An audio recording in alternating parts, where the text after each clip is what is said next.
गांव का नाम था शांतिपुर। गांव के पास एक घना जंगल था जहां लोग रात में जाने से डरते थे।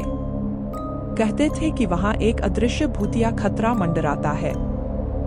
इस रहस्य को जानने के लिए कोई भी साहस नहीं कर पाता था। एक दिन गांव में एक साहसी युवा राहुल आया। उसे रहस्यमयी और डरावनी कहानियों में दिलचस्पी थी।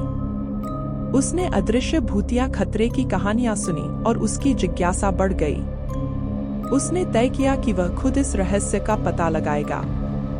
एक रात अपने टॉर्च और कैमरे के साथ राहुल जंगल की ओर निकल पड़ा। जंगल के पास पहुंचते ही उसे एक अजीब सी ठंडक महसूस हुई। पेड़ों के बीच घना अंधेरा था और चारों ओर सन्नाटा छाया हुआ था। उसने अपने कदम सावधानी से आगे बढ़ाए और चारों ओर नजर दौड़ाई। अचानक उसे पीछे से किसी के चलने की आवाज सुनाई दी।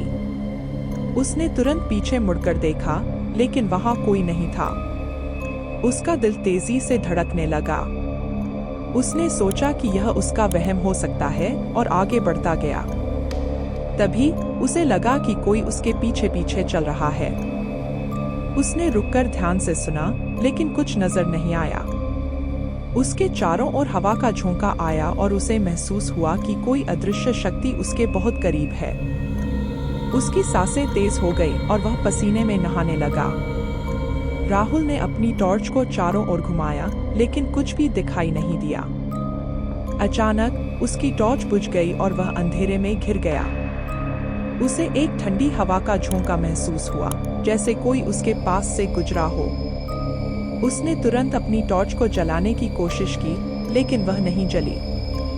तभी उसे किसी ने धीरे से फुसफुसाया, यहाँ से चले जाओ वरना पछताओगे।